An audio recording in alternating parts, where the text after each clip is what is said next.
3,500 ton ಕಬ್ಬನ್ನ ಅರಿತೀವಿ ಅಂತೇಳಿ ಆಶ್ವಾಸನೆ ಮತ್ತೆ ಮಾತನ್ನ ಕೊಟ್ಟಿದ್ದಾರೆ. ಇಳುವರಿ 8 ಮೇಲೆ ಕೊಡ್ತೀವಿ ಅಂತ ಹೇಳಿದ್ದಾರೆ ಅಧ್ಯಕ್ಷರು.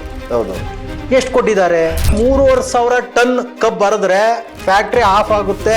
ಇವರು ಎಲ್ಲ ಇವ್ರದ್ದು ಸ್ವಂತ ಬಳಕೆಗೆ ಉಪಯೋಗಿಸ್ಕೊಳ್ಳೋದು, ಯಾವುದೇ ಚೆಕ್ಗಳಲ್ಲೆಲ್ಲ ಭ್ರಷ್ಟಾಚಾರ.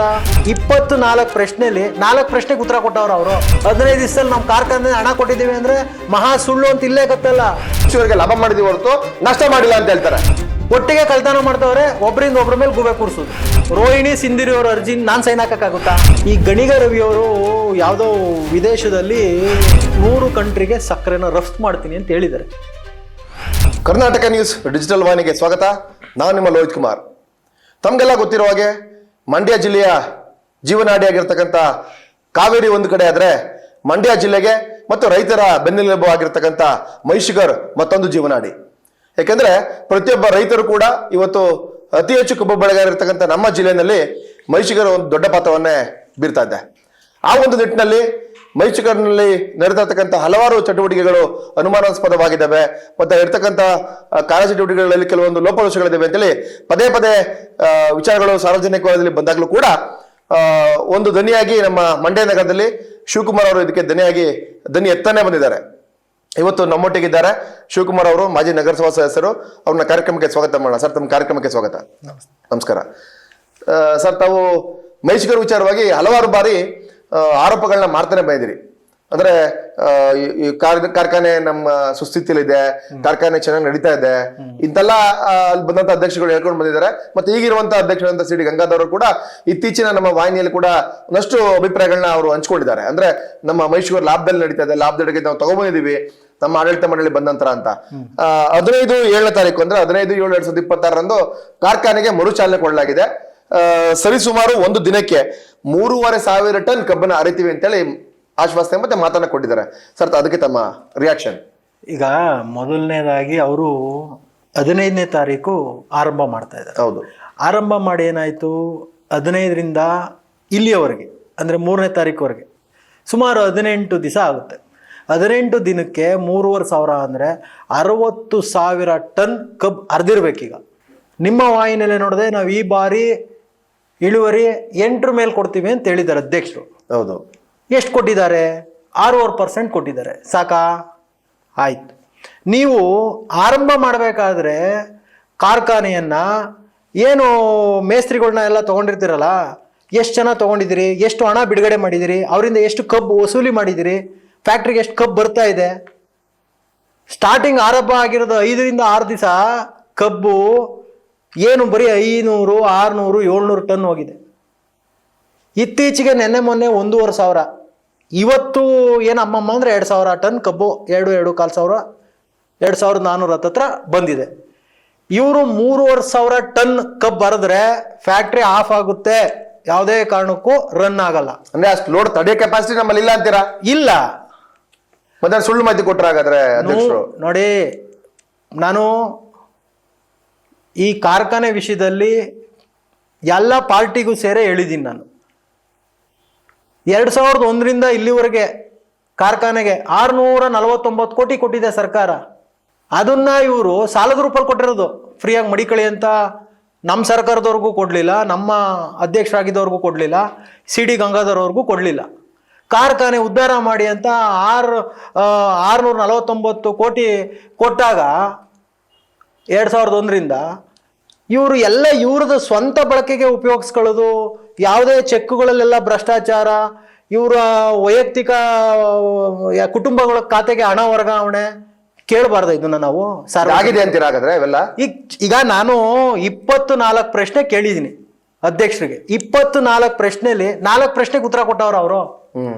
ಕರೀರಿ, ನಿಮ್ಮ ವಾಹಿನಿಲೇ ಮುಖಾಮುಖಿ ಚರ್ಚೆ ಆಗೇ ಬಿಡ್ಲಿ. ನಾವು ಸಾರ್ವಜನಿಕವಾಗಿ ಸಿದ್ಧವಾಗಿದ್ದೇವೆ, ಎಲ್ಲಾ ಪ್ರಶ್ನೆಗಳ ಉತ್ತರ ಕೊಡ್ತೇವೆ, ಎಲ್ಲ ಏನ್ ಕ್ವಶನ್ ಬೇಕು ಅವ್ರು ಎಲ್ಲಿದ್ದಾರೆ ಅಲ್ಲಿಗೆ ಕೊಡ್ತೀವಿ ಅಂತ ಹೇಳ್ತಾರೆ. ಅದಕ್ಕೆ ತಮ್ಮ ಅಭಿಪ್ರಾಯ? ನಾನು ಸುಳ್ಳು ಹೇಳಕ್ ಬಂದಿಲ್ಲ, ಇಲ್ಲಿ ಸತ್ಯ ಹೇಳಕ್ ಬಂದಿದ್ದೀನಿ. ನಿಮ್ಮ ವಾಹಿನಿಗೆ ನಾನು ಪತ್ರ ಕೊಟ್ಟಿದ್ದೀನಿ, ಚೆಕ್ ಮಾಡ್ಕೊಳ್ಳಿ.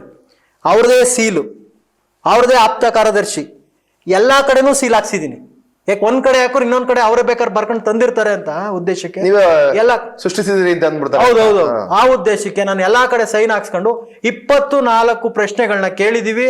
ದಯಮಾಡಿ ಅವ್ರು ಯಾವಾಗಾರ ಕರೀಲಿ, ಅವ್ರು ಆಲ್ಮೋಸ್ಟ್ ಇಲ್ಲ ಮಾಜಿ ಆಗ್ಬೋದು. ಆ ಮಾಜಿ ಆದ್ಮೇಲೆ ಕರೆದ್ರು ನಾನು ಅವ್ರಿಗೆ ಉತ್ತರ ಕೊಡ್ತೀನಿ. ನಾನು ರೆಡಿ ಇದೀನಿ. ನಾನು ರೆಡಿ ಇದೀರಿ. ಓಕೆ. ಇಲ್ಲಿ ಮತ್ತೊಂದು ಪ್ರಶ್ನೆ ನೀವು ಇಲ್ಲಿ ರೈಸ್ ಮಾಡ್ತಾ ಇದೀರಿ. ಕಬ್ಬು ಸಾಗಾಣಿಕೆ ಮಾಡಿದ 15 ದಿನದೊಳಗಾಗಿ ರೈತರಿಗೆ ಹಣವನ್ನ ಪಾವತಿ ಮಾಡ್ತೀವಿ ಅಂತ ಹೇಳಿದ್ದಾರೆ ಅಂತ. ಪಾವತಿ ಆಗ್ತಾ ಇದೆಯಾ ಸರ್? ಈಗ ಕಬ್ಬು ರೈತ ಹೊಡೆದ 15 ದಿವಸದಲ್ಲಿ ಹಣ ಕೊಡ್ತೀವಿ ಅಂದವ್ರೆ. ಖಂಡಿತ. ಈಗ 18 ದಿವಸ ಆಗದೆ. ಪಾವತಿ ಆಗಿದ್ಯಾ ಆಗಿಲ್ವಾ? ಯಾರಿಗಾಗೈತೆ? ಯಾವ ರೈತ ಬಂದು ಹೇಳಿ ಈಗ 15 ದಿವಸದಲ್ಲಿ ನಮ್ಗೆ ಹಣ ಕೊಟ್ಟಿದ್ದಾರೆ ಅಂತ ಹೇಳಿ. ಅಂದ್ರೆ ಮಾತಿನಂತೆ ನಡೀತಾ ಇಲ್ಲ ಅಂತ ಹೇಳ್ತೀರಾ? ನಾನೇ ಸ್ವತಃ ನಿಮ್ಮ ವಾಹಿನಿಗೆ ಇಂಬರ ಕೊಟ್ಟಿರೋದು ಇದೆ. 14/10/2025 ಅರ್ಜಿ ಕೊಡ್ತೀನಿ ನಾನು. ಅಮೌಂಟ್ ಜನವರಿ ಕೊಡ್ತಾರೆ, 2 ತಿಂಗಳು ಗ್ಯಾಪು. ನಾನು ಅರ್ಜಿ ಕೊಟ್ಟ ಮೇಲುವೆ ಇವ್ರು 15 ದಿವಸದಲ್ಲಿ ನಮ್ಮ ಕಾರ್ಖಾನೆ ಹಣ ಕೊಟ್ಟಿದ್ದೀವಿ ಅಂದ್ರೆ ಮಹಾ ಸುಳ್ಳು ಅಂತ ಇಲ್ಲೇ ಗೊತ್ತಲ್ಲ. ಪೇಮೆಂಟ್ ಸಾಧ್ಯನೇ ಇಲ್ಲ ಕೊಡೋದಕ್ಕೆ ಅಂತೀರಾ? ಕೊಟ್ಟಿಲ್ಲ, ಕೊಡಕ್ಕಾಗಲ್ಲ, ಇವ್ರ ಕೈಲಿ ಕೊಡಕ್ಕಾಗೋದಿಲ್ಲ, ಆಗಲ್ಲ. ಮತ್ತೊಂದು ವಿಚಾರ ಇಲ್ಲಿ ಪ್ರಸ್ತಾಪ ಮಾಡಿದಿರಿ, ಮೊಲಾಸಸ್ ಸೋರಿಕೆ. ಮುನ್ನೆಲೆಗೆ ಬಂದಂತ ವಿಚಾರ. ಅಬಕಾರಿ ಅಧಿಕಾರಿಗಳಿಗೆನೆ ನಿರ್ದೇಶನ ಕೊಟ್ಟಿದೆ ಸರ್ಕಾರ. 140 ಟನ್ ಲೆಕ್ಕಕ್ಕೆ ತಗೊಳ್ದೇನೆ ನೋಟ್ಬುಕ್ ನಮ್ಮ ಏನು ನಮೂದು ಪುಸ್ತಕಕ್ಕೆ ನಮೂದು ಮಾಡ್ದೇನೆ 140 ಟನ್ ನೀವು ಲಾಸ್ ಮಾಡಿದ್ರಿ, ಅದನ್ನ ಭರಿಸ್ಬೇಕು ಅಂತ ಹೇಳ್ತಾರೆ. ಇದನ್ನ ಅಧ್ಯಕ್ಷ ಹೇಳಿದ್ರು ಕಳೆದ ಬಾರಿ ನಮ್ಮ ವಾಹಿನಿಯಲ್ಲಿ ಮಾತಾಡಿದಾಗ. ಈ ಒಂದು ಲಾಸ್ ಆಗಿರೋದನ್ನ, ಮೊಲಾಸಸ್ ಲಾಸ್ ಏನಾಗಿದೆ ಅದನ್ನ ಸಂಬಂಧಪಟ್ಟ ಏನ್ ಏಜೆನ್ಸಿ ಮುಖಾಂತರ ನಾವು ಭರಿಸೋದಕ್ಕೆ ಕಾರ್ಯಪ್ರವೃತ್ತರಾಗಿದ್ದೇವೆ, ಅದನ್ನ ಮಾಡಿಸ್ತೀವಿ ಅಂತ ಹೇಳ್ತಾರೆ. ಅದಕ್ಕೆ ತಮ್ಮ ರಿಯಾಕ್ಷನ್? ಈಗ ಅವರೇ ಅಧ್ಯಕ್ಷರು, ಖಂಡಿತ ಸಂಬಂಧಪಟ್ಟವ್ರು ಯಾರು ಅಂತ ಹೇಳ್ಬೇಕಲ್ವಾ? ಯಾವ ಏಜೆನ್ಸಿ ಇದದು? ಇಂಥ ಏಜೆನ್ಸಿ ಇಂಥವ್ರಿಂದ ಹಣ ವಸೂಲಿ ಮಾಡ್ತೀವಿ ಅಂತ ಹೇಳ್ಬೇಕು. 140 ಟನ್ ಅಂದ್ರೆ ಎಷ್ಟಾಗುತ್ತೆ? 16 ಲಕ್ಷ ರೂಪಾಯಿ ಆಗುತ್ತೆ. ಇವ್ರು 20 ಟನ್ನು ಅಂತ ಸುಳ್ಳು ಹೇಳಿ 2 ಲಕ್ಷ ಕೊಟ್ರೆ ಆಗಲ್ಲ. 16 ಲಕ್ಷ ಏನಂದ್ರೆ ಅಬಕಾರಿ ಅಧಿಕಾರಿಗಳಿಗೆ ನಿಜಲಿಂಗಪ್ಪ ಅವರು ಏನು 20 ಟನ್ನು ಅಂತ ಕೊಟ್ಟಿದ್ದಾರೆ ವರದಿಯಲ್ಲಿ ತಪ್ಪಿರ್ಬೋದು. ಮತ್ತು ನಾನು ಮಾಹಿತಿ ಎಕ್ಕಲ್ಲಿ ಏನು ದಾಖಲಾತಿ ತಗೊಂಡಾಗ ಆ ದಾಖಲಾತಿಲಿ ಇವರು ನೋಂದಣಿ ಮಾಡ್ಕೊಂಡವ್ರಲ್ಲ, ಮಲಾಸ್ ನೋಂದಣಿ ಪುಸ್ತಕ ಮೂಲ ಪುಸ್ತಕದಲ್ಲಿ ತಿದ್ದುಪಡಿ ಆಗಿದೆ ಅಂತ ನಾನು ದೂರು ಕೊಡ್ತೀನಿ ಅಬಕಾರಿ ಅವ್ರಿಗೆ. ಅವ್ರೇನ್ ಮಾಡ್ತಾರೆ ಅಬಕಾರಿ ಅವರು, ತಿರ್ಗಾ ಕಟ್ನಿಟ್ಟಾಗೆ ತಿರ್ಗಾ ಮತ್ತೊಮ್ಮೆ ಪರಿಶೀಲನೆ ಮಾಡಿ ನೋಟಿಸ್ ಕೊಟ್ಟು ಅವ್ರ ಮೇಲೆ ಆ ಮಲಾಸ್ ನೋಂದಣಿ ಪುಸ್ತಕನ ಪರಿಶೀಲನೆ ಮಾಡಿದ್ಮೇಲೆ ಅಬಕಾರಿ ಅವರು ಇಂಬರ ಕೊಡ್ತಾರೆ. ನೀವು ಹೇಳಿರೋ ಸತ್ಯ, 140 ಟನ್ ಬುಕ್ಕಲ್ಲೇ ತಿದ್ದುಪಡಿ ಆಗಿದೆ ಅಂತ. ಇವರು ಬುಕ್ಕಲ್ಲೇ ತಿದ್ದುಪಡಿ ಮಾಡವ್ರೆ ಅಂದ್ರೆ ನಾವ್ ಹೇಳಿರೋದು 1.5 ಕೋಟಿ ಲಾಸ್ ಆಗೈತೆ ಅಂತ. 100ಕ್ಕೆ 100 1.5 ಕೋಟಿ ಲಾಸ್ ಆಗೈತೆ. ತನಿಖೆ ಇವ್ರದೇ ಸರ್ಕಾರ ಇರೋದ್ರಿಂದ ಇವ್ರು ಇಷ್ಟ ಬಂದಂಗೆ ತನಿಖೆ ಮಾಡ್ಕತ್ತವ್ರೆ. ಸರ್ಕಾರ ಇವ್ರದೇ. ಅಂದ್ರೆ ಯಾವ್ದೋ ಪಾರದರ್ಶಕ ತನಿಖೆ ನಡೀತಾ ಇಲ್ಲ ಅಂತ ಹೇಳ್ತೀರಾ? ನಡೀತಾ ಇಲ್ಲ, ನಡೆಯಕ್ ಸಾಧ್ಯನೂ ಇಲ್ಲ.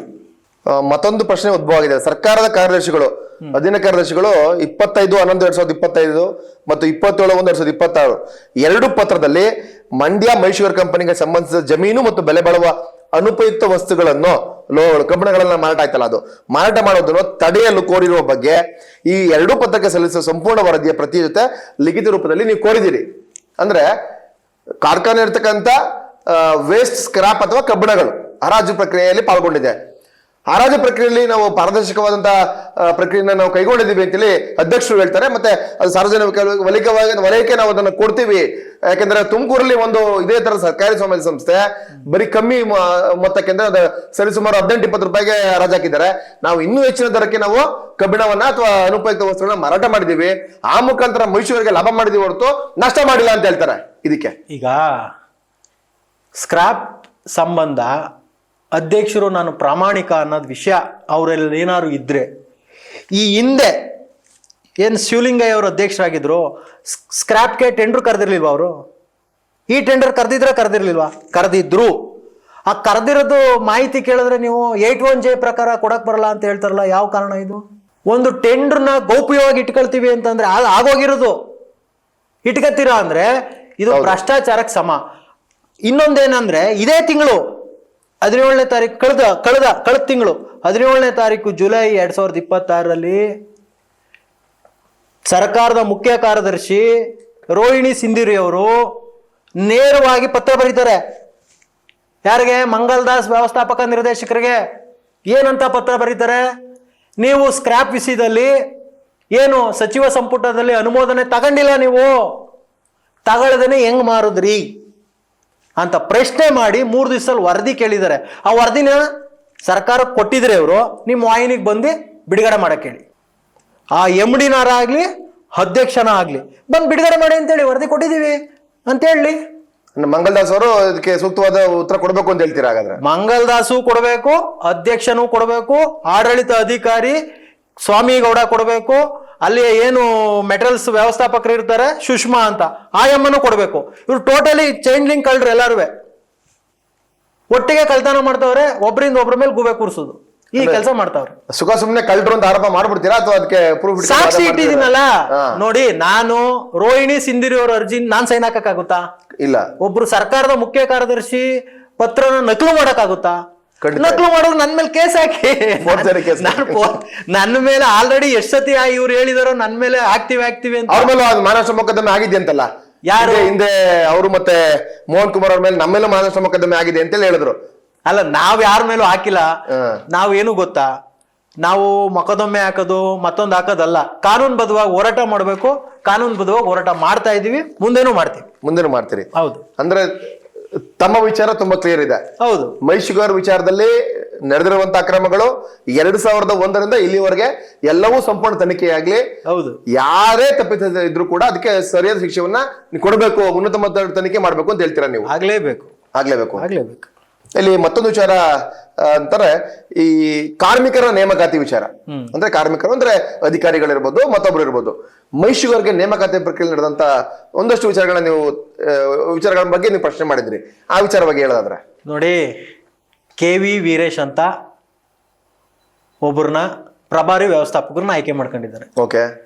ಈಗ ಕಂಪ್ನಿಲಿ ಅಟೆಂಡರ್ ಕೆಲ್ಸಕ್ಕೋ ಸ್ವಚ್ಛತೆ ಕೆಲ್ಸಕ್ಕೋ ಯಾರು ವ್ಯವಸ್ಥಾಪಕ ನಿರ್ದೇಶಕರು ಆಯ್ಕೆ ಮಾಡ್ಕೊಳ್ಳಿ, ನಂದು ಅದಕ್ಕೆ ತಕರಾರಿಲ್ಲ ನನಗೆ. ಇವರು ಒಬ್ಬ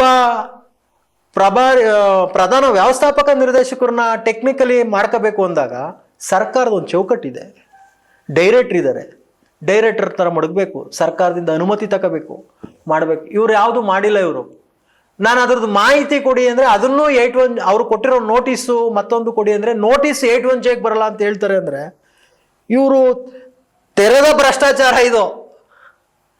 ಪಾಪ ನೀವು ಅಪಿಲೇಟ್ಗೆ ಹೋಗ್ಲಿಲ್ವಾ? ಹೋಗಿದೀವಲ್ಲ. ಅಪಿಲೇಟ್ ಹೋಗಿದ್ದೀರಾ? ಮೇಲ್ಮನವಿ ಇವರೇ ಬರ್ತಾರೆ, ವ್ಯವಸ್ಥಾಪಕರೇ ಬರ್ತಾರೆ.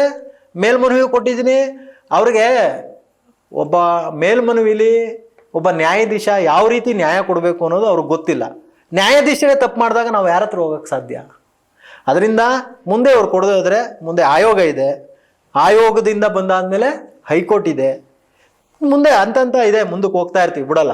ಅಂದ್ರೆ ಯಾವ್ದೇ ಹಂತಕ್ಕೆ ಹೋದ್ರೂ ಇದನ್ನ ನಿಲ್ಸುವಂತ ಪ್ರಕ್ರಿಯೆ ಇಲ್ಲ. ಹೌದು, ಖಂಡಿತವಾಗ್ಲೂ ಇದಕ್ಕೊಂದು ತಾರ್ಕಿಕ ಅಂತ್ಯವನ್ನು ಆಡ್ತೀವಿ ಅಂತ ಹೇಳ್ತೀರಾ? 100ಕ್ಕೆ 100 ಏನು ಕಳ್ತನ ಮಾಡಿದ್ದಾರೆ, ನಷ್ಟ ಮಾಡಿದ್ದಾರೆ, ಅವ್ರನ್ನ ಬಿಡ ಮಾತಿಲ್ಲ. ಇಲ್ಲ. ಈ ಬ್ಯಾಂಕ್ ಆಫ್ ಬರೋಡಾ ವಿಚಾರ ಮತ್ತೆ ಸ್ಟೇಟ್ ಬ್ಯಾಂಕ್ ಆಫ್ ಇಂಡಿಯಾ, ಇಲ್ಲಿ ಫ್ರಾಡ್ ಏನಾಗಿದೆ ಅಂತ ಹೇಳ್ತೀರಾ? ಈಗ ನಾನು ಹೇಳೋದೇನು ಗೊತ್ತಾ, ಅಧ್ಯಕ್ಷರು ವಾಸ್ತವವಾಗಿ ನಾನು ಏನೂ ಮಾಡಿಲ್ಲ, ಶಿವಕುಮಾರ್ ನಾನೇನೂ ಮಾಡಿಲ್ಲ ಅನ್ನೋದು ಅವ್ರು ಕೊಡಬೇಕು ಅಂದರೆ ನಾನು ಕೇಳಿರೋದೇನು, ಅಧ್ಯಕ್ಷರು 1/3/2024 ಬರ್ತಾರೆ, ಅಲ್ಲಿಂದ ಇಲ್ಲಿವರೆಗೆ ಏನು ಚೆಕ್ಕಲ್ಲಿ ಕೊಟ್ಟಿದ್ರು, ಏನು ಕೊಟ್ಟಿದ್ರು ಬಹಿರಂಗ ಪಡಿಸ್ಬಿಡಿ ಸಾರ್ವಜನಿಕರ ಮುಂದೆ. ಹಣ ಎಷ್ಟಿತ್ತು, ಎಷ್ಟು ಕೊಟ್ಟಿದ್ದೀವಿ, ಎಷ್ಟಿತ್ತು, ಎಷ್ಟು ಪಾವತಿ ಆಯ್ತು, ಯಾರ್ಯಾರು ಕೊಟ್ಟೆ, ಏನು ಕೊಟ್ಟೆ ಅಷ್ಟೇ. ನಾನೇನು ಬೇರೆ ಶ್ವೇತಪತ್ರ ಹೊಡಿಸ್ಲಿ ಅಂತ ಹೇಳ್ತೀರಾ? ಹೌದು, ಅವ್ರ ಅವಧಿಯಲ್ಲಿ ಕೆಲಸಗಳ ಬಗ್ಗೆ. ಇವರು ಶ್ವೇತಪತ್ರ ಹೊರಡಿಸಿ ಅನ್ನೋದೇ ಬೇಡ, ಇವರು ಒಂದು ಡಿಜಿಟಲ್ ಕಾಪಿ ಹಾಕ್ಬಿಡ್ಲಿ ಸಾಕು. ತಮ್ಮ ಅವಧಿಯಲ್ಲಿ ಆಗಿರ್ತಕ್ಕಂಥ ಅಲ್ವಾ ಏನು ವ್ಯವಹಾರ ನಾನು ಆರೋಪ ಮಾಡ್ತೀನಿ. ಹೌದು, ನನಗೆ ಉತ್ತರ ಕೊಟ್ರೆ ಸಾಕು. ಓಕೆ. ಇದು ಇಲ್ಲಿವರೆಗೆ ಇಷ್ಟು ಚರ್ಚೆ ಮಾಡಿದಿರಿ ತಾವು, ಹಲವಾರು ಹಂತಗಳು ತಗೊಂಡೋಗಿದ್ದೀರಿ, ಮುಂದೆ ತಗೊಂಡೋಗ್ತೀರಿ. ಈ ಕೊನೆಯದಾಗಿ ತಮ್ಮ ಹೋರಾಟ ಮತ್ತೆ ಅದರ ರೂಪುರೇಷೆ ಯಾವ ರೀತಿ ಇರುತ್ತೆ, ಅದರ ತಾರ್ಕಿಕ ಅಂತ್ಯ ಯಾವ ರೀತಿ ನಾವು ಕಾಣಿಸ್ಬೇಕು ಅಂತ ಅನ್ಕೊಂಡಿದ್ದೀರಿ? ಈಗ ಏನು 3 ವರ್ಷದಿಂದ ಕಾಂಗ್ರೆಸ್ ಸರ್ಕಾರ ಇದೆ. ಕಾಂಗ್ರೆಸ್ ಸರ್ಕಾರದ ಉಸ್ತುವಾರಿ ಸಚಿವರಿದ್ದಾರೆ, ಚೆಲುವರಾಯನ ಸ್ವಾಮಿ ಅವರು, ಗಣಿಗ ರವಿಯವರಿದ್ದಾರೆ ಶಾಸಕರು. ಈ ಗಣಿಗ ರವಿಯವರು ಯಾವುದೋ ವಿದೇಶದಲ್ಲಿ ಯೂಟ್ಯೂಬ್ ಚಾನಲ್ಗಳು ನೋಡಿದಾಗ ಅಲ್ಲಿ ಒಂದು ಚರ್ಚೆ ಮಾಡ್ತಾರೆ, ಏನು ಮಾಡ್ತಾ ಇದ್ದೀರಿ ನೀವು ಅಂತ ಕೇಳಿದಾಗ ವರ್ಕ್ ಏನು ಮಾಡ್ತೀನಿ ನಾನು 100 ಕಂಟ್ರಿಗೆ ಸಕ್ಕರೆನ ರಫ್ತು ಮಾಡ್ತೀನಿ ಅಂತ ಹೇಳಿದ್ದಾರೆ. ಹೇಳಿಕೆ ಬೇಕು ಅಂತ ನಾನು ಕೊಡ್ತೀನಿ, ಅವ್ರಿಗೆ ಕೇಳಿದ್ರು ಕೊಡ್ತೀನಿ. ಮಂಡ್ಯ ಶುಗರ್ ಫ್ಯಾಕ್ಟ್ರಿನ ನೀವು ಆಳಗೆಡಿಗೆ ನೀವು ಯಾವ ಫ್ಯಾಕ್ಟ್ರಿ ಯಾವ ವಿದೇಶಕ್ಕೆ ನೀವು ಎಷ್ಟೇ ರಫ್ತು ಮಾಡೋದು ಪ್ರಯೋಜನ ಏನು? ಯಾಕೆ ನೀವು ಇಷ್ಟು ಮಂಡ್ಯದಲ್ಲಿ ಭ್ರಷ್ಟಾಚಾರ ಮಾಡ್ತಾ ಇದ್ರು, ಉಸ್ತುವಾರಿ ಸಚಿವ ಚಲುವರಾಯಸ್ವಾಮಿ ಆಗ್ಬೋದು, ಸ್ಥಳೀಯ ಶಾಸಕ ಗಣಿಗ ಆಗ್ಬೋದು, ಯಾಕೆ ಮಾತಾಡ್ತಾ ಇಲ್ಲ ನೀವು? ಸೊಳ್ಳೆ ಯಾಕೆ ಎತ್ತಾ ಇಲ್ಲ? ನಿಮ್ಗೆ ಯಾಕೆ ಇದ್ರ ಮೇಲೆ ನನಗೇನು ಅನುಮಾನ ಅಂದ್ರೆ, ಇದು ಅನುಮಾನ, ಆರೋಪ ಅನ್ನೋದಕ್ಕಿಂತ ಅನುಮಾನ, ನಿಮ್ಗೆ ಏನಾದ್ರು ಪರ್ಸೆಂಟೇಜ್ ಹೋಗ್ತಾ ಇದೆಯಾ ಇದರಿಂದ ಅನ್ನೋದು ನನಗೆ ಅನುಮಾನ. ಓಕೆ, ಅಂದ್ರೆ ನಿಮ್ಮ ನಮ್ಮನ ಕಾಂಗ್ರೆಸ್ ಸರ್ಕಾರದಲ್ಲಿ ಏನ್ ಆಗಿರ್ತಕ್ಕಂಥ ಕೆಲಸಗಳನ್ನ ಮತ್ತೆ ಅಲ್ಲಿ ಕಾರ್ಖಾನೆ ಒಳಗಿರೋ ವ್ಯವಸ್ಥೆಗಳನ್ನ ಅವರ ಮುಚ್ಕೊಳ್ಳೋದಕ್ಕೆ 100 ವ್ಯವಸ್ಥೆ ಮಾಡ್ತಾರೆ ಅಂತ ಹೇಳ್ತೀರಾ? ಒಂದು ಸತಿ ಮಲಾಸ್ ಸೋರಿಕೆ ಆದೇಟಿಗೆ ಏನ್ ಈ ಪ್ರಭಾರಿ ವ್ಯವಸ್ಥಾಪಕರು ಇರ್ತಾರೆ ವಜಾ ಮಾಡ್ಬೋದಾಗಿತ್ತು. ಖಂಡಿತ ವಜಾ ಮಾಡಿ. ಅಲ್ಲಿರೋ ವರ್ಕರ್ಸ್ ಕೆಲವ್ರಿಗೆ ಮನೆಗೆ ಕಳಿಸ್ಬೋದಾಗಿತ್ತು. ಏನಕ್ಕೆ ಇಟ್ಕೊಂಡಿದ್ದಾರೆ ಇವರು ಅವ್ರನ್ನ? ಯಾವ ಕಾರಣಕ್ಕೆ ಇಟ್ಕೊಂಡವ್ರೆ ಇವರು ಅಂದ್ರೆ, ಭ್ರಷ್ಟಾಚಾರ ಮಾಡೇ ತೀರ್ತೀವಿ, ನಮ್ಮಿಂದ ಭ್ರಷ್ಟಾಚಾರ ಮಾಡೋದನ್ನ ನಿಮ್ ಕೈಲಿ ತಡೆಯಕ್ಕಾಗಲ್ಲ ಅನ್ನೋ ಚಾಲೆಂಜ್ ಮಾಡ್ತಾ ಇದಾರೆ ಅವರು. ಇದಕ್ಕೆ ತಾರ್ಕಿಕ ಅಂತ್ಯ ಕೊನೆಯದಾಗಿ ನಾವು ತಾರ್ಕಿಕ ಅಂತ್ಯ ಅಂದ್ರೆ ಕಾನೂನು. ಓಕೆ, ನಾವು ಈ ಕೆಲವ್ರು ಹೇಳ್ತಾರೆ ಹೋರಾಟ ಮಾಡಿ ಬೀದಿಲ್ ನಿಂತ್ಕೊಳ್ಳಿ ಅಂತ. ನಾವು ಬೀದಿಲ್ ನಿಂತ್ಕೊಂಡಂಗ ಒಂದು ದಿವಸ ಮಾತ್ರ ಆಗುತ್ತದು. ಈಗ ನಾಗರಾಜ್ ಅಪ್ಪಂದೆ 127 ಕೋಟಿ ನಾವು ಲೋಕಾಯುಕ್ತ ಆರ್ಡರ್ ಆದ್ರೂ 3 ವರ್ಷ ಆದ್ರೆ ಯಾಕೆ ಇವ್ರ ಸರ್ಕಾರ ಒದ್ದಿ ವಸೂಲಿ ಮಾಡ್ಲಿಲ್ಲ? ಇವ್ರ ಕೈಲಿ ಯಾಕೆ ಸಾಧ್ಯ ಆಗ್ಲಿಲ್ಲ? ನಾಗರಾಜಪ್ಪ ಇನ್ನೊಂದು ಪಾರ್ಟಿ, ನಾನು ಅದೇ ಪಾರ್ಟಿಲಿ ಇದ್ದೀನಿ, ಅದರಿಂದ ಅವ್ರು ಮುಚ್ಕೋತೀರಿ. ನಾನು ಹೇಳ್ತಾ ಇದ್ದೀನಲ್ಲ ಓಪನ್, ನಾಗರಾಜಪ್ಪ ಅವ್ರನ್ನ ನೀವು ಬಿಡಬೇಡಿ. ತಪ್ಪು ಮಾಡಿದ್ರೆ ನಾಗರಾಜಪ್ಪನ ನಾವು ಒಪ್ಪಕ್ ಸಾಧ್ಯನೇ ಇಲ್ಲ. 127 ಕೋಟಿ ವಸೂಲ್ ಮಾಡಿ ಅವ್ರ ಮೇಲೆ ಕ್ರಮ ತಗೊಳ್ಳಿ, ವಾಪಸ್ ಕಟ್ಸಿ ದುಡ್ಡು ಅಂತ ಹೇಳ್ತೀರಿ? ಅಲ್ಲ, ವಸೂಲ್ ಮಾಡಿ. ನಾನು ಇದೀನಲ್ಲ, ಹೇಳ್ತಾ ಇದೀನಲ್ಲ, ವಸೂಲ್ ಮಾಡಿ. ನಾಗರಾಜಪ್ಪನ್ ಬಿಡೋ ಮಾತಿಲ್ಲ. ನೀವು ನಾಗರಾಜಪ್ಪನ ಯಾಕೆ ಪ್ರಶ್ನೆ ಮಾಡಿಲ್ಲ ಅಂತ ಹೇಳಿದ್ರೆ, ಈಗ ಒಂದು ಲೋಕಾಯುಕ್ತ ಆರ್ಡರ್ ಮಾಡಿದ್ಮೇಲೆ ಲೋಕಾಯುಕ್ತ ಆರ್ಡರ್ ಮೇಲೆ ನಾನು ಹೆಂಗ್ ಪ್ರಶ್ನೆ ಮಾಡ್ಲಿ? ಯಾಕೆ ಆರ್ಡರ್ ಮಾಡಿದ್ರೆ ಲೋಕಾಯುಕ್ತಕ್ಕೆ ನಾ ಪ್ರಶ್ನೆ ಮಾಡಕ್ಕಾಗುತ್ತಾ? ಅದು ಕಾನೂನು ವಿರುದ್ಧ ಅಲ್ವಾ ಅದು? ಈಗ ಆಗೋಗಿರೋದನ್ನ ನೀವ್ ಯಾಕೆ ವಸೂಲ್ ಮಾಡಿಲ್ಲ ನಿಮ್ಮನ್ನ ನಾನು ಪ್ರಶ್ನೆ ಮಾಡ್ಬೋದು. ಖಂಡಿತ ಅಲ್ವಾ? ಸರ್ಕಾರ ನಿಮ್ದೇ ಇದೆ, ವಸೂಲಿ ಮಾಡಿ. 3 ವರ್ಷ ಮಾಡಿ ಅಲ್ವಾ? ಮಾಡ್ಬೇಕಾಯ್ತು, ಮಾಡಿಲ್ಲ. ನಾನು ಇವತ್ತು ಹೇಳ್ತಾ ಇದ್ದೀನಿ ಕೇಳಿ, ಈ ಅಧ್ಯಕ್ಷರು ಕಾರ್ಖಾನೆಯನ್ನು ಅಚ್ಚುಕಟ್ಟಾಗಿ ನಡೆಸಬೇಕು ಅನ್ನೋದು ಏನಾದ್ರೂ ಇವ್ರ ತಲೆ ಒಳಗೆ ಇದ್ದಿದ್ರೆ, ಯಾವುದೋ ಶ್ರೇಯನೋ ಓಮೋ ಮರ್ಜ್ ಮಾಡ್ಕೊಂಡು ಮಾಡ್ತಾ ಇರೋದು ಇವರು. ಇವರಿಬ್ರು ಕಿತ್ತಾಡ್ತಲ್ಲಿ ಆಯೋಗದಲ್ಲಿ ಕೇಸ್ ಐತೆ ಇವ್ರ ಮೇಲೆ. ಸಾರ್ವಜನಿಕರು ಗೊತ್ತಿಲ್ಲ, ಮುಖ್ಯವಾಗಿ ರೈತರು ಗೊತ್ತಿಲ್ಲ. ಕಬ್ಬು ಹೊಡಿತಾರೆ, ಪೇಮೆಂಟ್ ಬರಲಿಲ್ಲ ಅಂತಂದ್ರೆ ಪೇಮೆಂಟ್ ಸಿಗಲ್ಲ, ಇನ್ನ ಬರ್ತಾ ಇಲ್ಲ ಇವ್ರಿಗೆ. ರೈತರು ಕಬ್ಬು ಹೊಡಿಯಕ್ಕೆ ತಯಾರೇ ಇಲ್ಲ. ಹೊರ ಅಕ್ಕ ಪಕ್ಕ ಯಾವ್ದು ಇದು ಕೊಪ್ಪ ಫ್ಯಾಕ್ಟ್ರಿಯಿಂದ ಕಬ್ಬು ತರ್ಸ್ಕೊತಾ ಇದಾರೆ ಇವರು ಆ ವ್ಯಾಪ್ತಿಯಿಂದ. ಹೌದು, ಇವ್ರ ಕೈಲಿ ಸುತ್ತಮುತ್ತ ಇರೋ ಕಬ್ಬು ಕಡಿತಾ ಇಲ್ಲ, ಆಳಿಲ್ಲ, ಇವ್ರಿಗೆ ಬರ್ತಾ ಇಲ್ಲ. ಯಾಕೆ ಅಂದ್ರೆ ಇವರು ಪೇಮೆಂಟ್ ಕೊಡಲ್ಲ. ಇವರು ಕ್ಲೈಮ್ಯಾಕ್ಸ್ ಲೂಟಿಲಿದ್ದಾರೆ ಇವರು. ಇವ್ರಿಗೆ ಗೊಂದಲ ಆಗಿದೆ, ನನ್ನ ಅಧ್ಯಕ್ಷನ ಚೇಂಜ್ ಮಾಡ್ಬಿಟ್ರೆ ಬೇರೆಯವ್ರು ಬರ್ತಾರೆ, ಅವ್ನು ಸಿಗಾಕೊಳ್ಳಿ ಅನ್ನೋ ಒಂದು ಗೊಂದಲ ಸೃಷ್ಟಿಯಿಂದ ಅಧ್ಯಕ್ಷರು ಭಾರಿ ನೋಡಿ, ಅಧ್ಯಕ್ಷರು ಕಾರ್ಖಾನೆ ಉದ್ಧಾರ ಮಾಡಿದ್ದಾರೆ ಅಂತ ಯಾರಾದ್ರೂ ಚರ್ಚೆಗೆ ಬಹಿರಂಗವಾಗಿ 300 ಕೋಟಿ ಲಾಭ ಅಂತ ಅಧ್ಯಕ್ಷರು ಹೇಳಿದಾರಲ್ವಾ? ಖಂಡಿತ ಹೇಳಿದ್ದಾರೆ. ಯಾವ ರೂಪದಲ್ಲಿ ಇದೆ ಅಂತ ನಿಮ್ಮಲ್ಲಿ ಲೆಟರ್ ಕೊಟ್ಟು ತೋರಿಸಿ ಹೇಳಿ. 53 ಕೋಟಿ ಟ್ಯಾಕ್ಸ್, 53 ಕೋಟಿ ಇದಕ್ಕೆ ಬೆಸ್ಕಾಂಗೆ ಕಮ್ಮಿ ಇದ್ ಮಾಡಿಸ್ಬಿಟ್ಟಿದೀವಿ ಅಂದ್ರೆ 37 ಕೋಟಿ ಇನ್ನ ಬಾಕಿ ಐತಲ್ಲ. ಕೋಜನ್ ಅಲ್ಲ, ಬೆಸ್ಕಾಮ್ ಕಟ್ಬೇಕಾಯ್ತು, ಬಾಕಿ ಪಾವತಿ ಮಾಡ್ಬೇಕಾಯ್ತು. 37 ಕೋಟಿ ಇನ್ನ ಆಯ್ತಲ್ಲಪ್ಪ. ನಿನ್ 37 ಕೋಟಿ ಎಲ್ಲೋ ಐತಂಗಾರೆ? ಸರ್ಕಾರ 53 ಕೋಟಿ ಹಂತವಾಗಿ ಹೇಳ್ಬೇಕು ನೀನು. ಯಾರಿಗೆ? ರೈತರಿಗೆ ಮನದಟ್ಟವಾಗಿ ಹೇಳ್ಬೇಕು. ನೀವು ವಾರ್ಷಿಕ ಸಭೆ ಮಾಡಿದ್ರಿ. ನಾನು ಹೇಳೋದು, ಯಾರ ಹಿಸ್ಟ್ರಿಲಿ 45 ಕೋಟಿ ಷೇರುದಾರರು ಠೇವಣಿ ಅದೆ. 45 ಕೋಟಿನ ಆ ಸಹಕಾರ ಸಂಘದ ನಿಯಮ ಪ್ರಕಾರ ಠೇವಣಿ ಇಟ್ಟು ಜನರಲ್ ಮೀಟಿಂಗ್ ಮಾಡ್ತಾರ? ಠೇವಣಿ ಹಿಡ್ದೇನೆ ಮಾಡ್ತಾರ? ಠೇವಣಿ ಇಡಬೇಕು. ನನಗೆ ಗೊತ್ತಿರೋ ಪ್ರಕಾರ, ನಿಯಮ ಪ್ರಕಾರ ಠೇವಣಿ 45 ಕೋಟಿ ತೋರಿಸಿ, ನೋಡ್ರಪ್ಪ ನಿಮ್ದು ಠೇವಣಿ ಇದೆ, ಶೇರ್ ಅಮೌಂಟ್ ಮತ್ತಷ್ಟಿದೆ ಇದೆ, ಹೌದು, ಬನ್ನಿ ಅಂತ ಹೇಳ್ಬೇಕು. ಎಲ್ಲಿ ತೋರ್ಸುದ್ರಿ ನೀವು? ಯಾವ ಲೆಕ್ಕ ತೋರ್ಸುದ್ರಿ? ನೀವು ಲೂಟಿ ಮಾಡಿರೋದನ್ನ ಕನಿಷ್ಠ ನನಗೆ ಎಲ್ಲ ಇದು ಮಾಡಿದ್ರೆ ಒಂದು ಹೊಸ ಕಾರ್ಖಾನೆ ಮಾಡ್ಬೋದಾಗಿತ್ತು. CD ಗಂಗಾಧರ್, ಅಲ್ಲಿ ಬಂದಿರೋಂಥ ಅಧಿಕಾರಿಗಳು ಎಲ್ಲ ಸೇರಿ ಮೇನ್ ಅಧಿಕಾರಿಗಳು, ಪಾಪ ಯಾರೋ ಸಣ್ಣ ಪುಟ್ಟ ವರ್ಕರ್ಸ್ ಅವ್ರಿಗೇನು ಅವತ್ತು ಸಂಬಳ ಸಿಗುತ್ತೆ ಅವ್ರು ಹೋಯ್ತಾರೆ, ಅವರಲ್ಲ. ಮೇನ್ ಅಲ್ಲಿ ಒಳ್ಳೆಯವರು ಇದ್ದಾರೆ, ಕಾರ್ಖಾನೆ ಒಳಗಡೆ ಒಳ್ಳೆಯವರು ಇದ್ದಾರೆ, ಆಯ್ತಾ? ನಾನು ಒಬ್ಬ DC ಹೋಗಿ DC ಅವ್ರ ಹತ್ರ ಒಂದು ಲೆಟ್ರ್ ಕೊಟ್ಟಿಟ್ಗೆ ಹೊರಗಡೆ ಹೋಮ್ ಗಾರ್ಡ್ಸ್ ಸೆಕ್ಯೂರಿಟಿ ಇವ್ರನ್ನ ದ್ವಾರ ಪಾಲಕರನ್ನ ನೀವು ತೆಗೆದು ಬಿಡ್ತೀರಿ ಅಂದ್ರೆ ಒಂದೇ ದಿವಸಕ್ಕೆ ಯಾವುದೇ ಕಾರಣ ಕೊಟ್ಟಿಲ್ಲ ಅವ್ರಿಗೆ. ನಿಮ್ಗಿಂತ ಇದಕ್ಕಿಂತ ಭ್ರಷ್ಟಾಚಾರ ಬೇಕಾ ನಿಮ್ದು? ಅದರಿಂದ ದಯಮಾಡಿ ನೀವು, ನಾನು ಏನು ಉಸ್ತುವಾರಿ ಸಚಿವರಿದಾರಲ್ಲ, ನಿಮ್ಗೇನಾದರೂ ಪವರ್ ಅನ್ನೋದಿದ್ರೆ ಜಿಲ್ಲಾ ಉಸ್ತುವಾರಿ ಸಚಿವ, ನಾನು ನಿಜವಾಗ್ಲೂ ಉಸ್ತುವಾರಿ ಸಚಿವ, ನಾನು ಈ ಕ್ಷೇತ್ರದ ಶಾಸಕ, ಈ ಕ್ಷೇತ್ರಕ್ಕೆ ಏನಾದರೂ ಅಭಿವೃದ್ಧಿ ಮಾಡಬೇಕು ಅನ್ನೋದಿದ್ರೆ ಸಕ್ಕರೆ ಕಾರ್ಖಾನೆನ ಉದ್ಧಾರ ಮಾಡಬೇಕು ಗಣಿಗ ರವಿ ಅವರು. ಅದ್ರ ಬಗ್ಗೆ ಯಾಕೆ ಮಾತಾಡಲ್ಲ ಇವರು? ಮೋದಿಯವ್ರ ಬಗ್ಗೆ ಮಾತಾಡ್ತಾರೆ, CIT ನೀಟ್ ಪರೀಕ್ಷೆ ಬಗ್ಗೆ ಮಾತಾಡ್ತಾರೆ. ಮೋದಿಯವ್ರ ಬಗ್ಗೆ ಮಾತಾಡೋಷ್ಟು ಯೋಗ್ಯತೆ ಗಣಿಗ ರವಿಯವ್ರಿಗಿಲ್ಲ. ಯಾಕೆ ಅಂತಂದರೆ ಮೋದಿಯವರು 15 ವರ್ಷ CM, 12 ವರ್ಷ PM, 27 ವರ್ಷ ಅವ್ರ ಜೀವನನ ದೇಶಕ್ಕೆ ಮುಡುಪಿಟ್ಟಿದ್ದಾರೆ. ನೀವು 3 ವರ್ಷ ಅಧಿಕಾರಕ್ಕೆ ಬಂದು ನಾನು ನಿತ್ಯ ಸಚಿವ ಅಂತ ಬೋಲ್ಡ್ ಹಾಕತ್ತೀರಲ್ಲ ಸ್ವಾಮಿ. ರೈತರ ಸಮಸ್ಯೆ, ಸಾರ್ವಜನಿಕರ ಸಮಸ್ಯೆ, ವಾರ್ಡಲ್ಲಿ ನಿಮ್ಮದೇ ಬೆಂಬಲಿಗರು ಚುನಾವಣೆಗೆ ನಿಲ್ಲಬೇಕು ಅಂತ ಇದ್ದಾರೆ.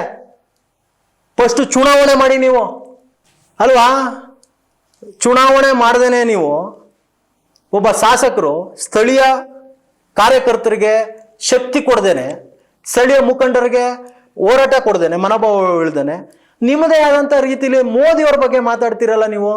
ನಮಗೂ ನೋವಾಗಿದೆ ಸತ್ಯ. ನಾನು ಅವತ್ತೇ ಮಾತಾಡ್ಬೇಕಾಯ್ತು. ಮೋದಿಯವ್ರು ಮಾತಾಡಿದಾಗ ನಾನು ಫೇಸ್ಬುಕ್ ಲೈವ್ ಬಂದು ಮಾತಾಡ್ಬೇಕಾಗಿತ್ತು. ನಾನು ಆ ಮಕ್ಕಳುಗಳಿಗೆ, ಎಳೆ ಮಕ್ಕಳುಗಳಿಗೆ ವಿಷ ಬೀಜ ಬಿತ್ತನೆ ಅಂತ ಕೆಲಸ ಮಾಡ್ತಿರಲ್ರಿ.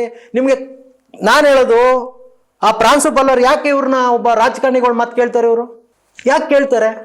ಅದು ಯಾವುದೇ ಆಗಲಿ, ಯಾವುದೇ ಸ್ಥಳೀಯ ಇದಾಗಲಿ, ಸರ್ಕಾರ ರೂಲ್ಸ್ ಇದೆ, ಅದು ಶಿಕ್ಷಣ ಇಲಾಖೆ ರೂಲ್ಸ್ ಇದೆ, ಮಕ್ಕಳನ್ನ ಬಳಸ್ಕೋಬಾರ್ದು ಪ್ರತಿಭಟನೆಗೆ ಅಂತ. ನೀವು ಪ್ರತಿಭಟನೆ ಮಾಡಿ, ನೀವು ಮಾತಾಡಿ, ನೀವು ಎಲ್ಲಿ ಹೋಗ್ತಾ ಇದ್ದೀರಿ ಅಂದರೆ ದೇಶನ ಒಡೆಯೋ ಕೆಲಸಕ್ಕೆ ಹೋಗ್ಬೇಡಿ, ಒಗ್ಗೂಡಿಸಿ. ನೀವು ಯಾವುದೇ ಪಾರ್ಟಿಲಿರಿ, ನಾವು ಬೆಂಬಲ ಕೊಡ್ತೀವಿ. ಆದರೆ ಈ ದೇಶ ಒಡೆಯೋ ಕೆಲಸ ಮಾತ್ರ ಮಾಡಬಾರ್ದು. ಈ ಗಣಿಗ ರವಿ ಅವರು ತುಂಬ ಯೋಚನೆ ಮಾಡಿ ಮಾತಾಡಬೇಕಾಯ್ತು. ನಮಗೆಲ್ಲ ತುಂಬ ನೋವಾಗಿದೆ ಈ ವಿಷಯದಲ್ಲಿ. ದಯಮಾಡಿ ಮೋದಿಯವ್ರ ಬಗ್ಗೆ ಇನ್ನೊಂದ್ಸರಿ ನೀವು ಯೋಚನೆ ಮಾಡ್ಬೇಕು. ನೀವು ಮಾತಾಡಬೇಕಾದ್ರೆ 27 ವರ್ಷ ದುಡಿತಾ ಇದ್ದಾರೆ ಅವರು. ಅವ್ರೇನು ಅವ್ರ ಬ್ಯಾಂಕ್ ಅಕೌಂಟ್ ನೀವೇ ಪರಿಶೀಲನೆ ಮಾಡ್ಕೊಳ್ಳಿ. ಇವತ್ತೆಲ್ಲ 3-3.25 ಕೋಟಿ ಇರ್ತದೆ. ಒಬ್ಬ ಕೌನ್ಸಲರ್ಗೆ ಅಷ್ಟು ಮಾಡಿ ಮಡಗಿರ್ತಾರೆ. ಒಂದ್ಸತಿ ಮೆಂಬರ್ ಆಗ್ಬಿಟ್ರೆ ಅಷ್ಟು ಮಾಡಿ ಮಡಗಿರ್ತಾರೆ. ಅಂತ ಲೂಟಿಕೋರ್ ಇದ್ದೀವಿ ನಾವು. ಅಂಥದ್ರಲ್ಲಿ ಏನು ಮಾಡೋಕ್ಕಾಗಲ್ಲ. ಇದಾಗಿತ್ತು ಇವತ್ತಿನ ವಿಶೇಷ. ಮೈಷಿಕರ ಉಳಿಸಿ ಅಭಿಯಾನದಲ್ಲಿ ಶಿವಕುಮಾರ್ ಅವರು ಇದುವರೆಗೆ ಹಲವಾರು ವಿಚಾರಗಳನ್ನ ಚರ್ಚೆ ಮಾಡಿದ್ರು. ಮೈಷಿಕರು ಉಳಿಲಿ, ರೈತರ ಜೀವನಾಡಿ ಇರ್ತಕ್ಕಂಥ ಮೈಸೂರನ್ನ ಇನ್ನೂ ಹೆಚ್ಚಿನ ಮಟ್ಟಿಗೆ ಬೆಳೆಸಲಿ, ಈಗಿರ್ತಕ್ಕಂಥ ಅಧ್ಯಕ್ಷರು ಏನು ವಿಚಾರಗಳನ್ನ ಹೇಳಿದ್ದಾರೆ ಅವೆಲ್ಲ ಬಹಿರಂಗ ಚರ್ಚೆಗೂ ಬರಲಿ, ನಮ್ಮೆಲ್ಲ ರೈತರ ಬಾಳು ಹಸನಾಗ್ಲಿ ಅಂತ ಹೇಳ್ತಾ ಇದಾಗಿತ್ತು ಇವತ್ತಿನ ವಿಶೇಷ. ಇದೇ ರೀತಿ ಹೆಚ್ಚಿನ ಸುದ್ದಿಗಾಗಿ ನೋಡ್ತಾ ಇರಿ ಕರ್ನಾಟಕ ನ್ಯೂಸ್ ಡಿಜಿಟಲ್ ವಾಹಿನಿ. ಕರ್ನಾಟಕ ನ್ಯೂಸ್ ಡಿಜಿಟಲ್ ಚಾನಲ್ ಅನ್ನು ಈಗಲೇ ಸಬ್ಸ್ಕ್ರೈಬ್ ಮಾಡಿ. ಧನ್ಯವಾದಗಳು.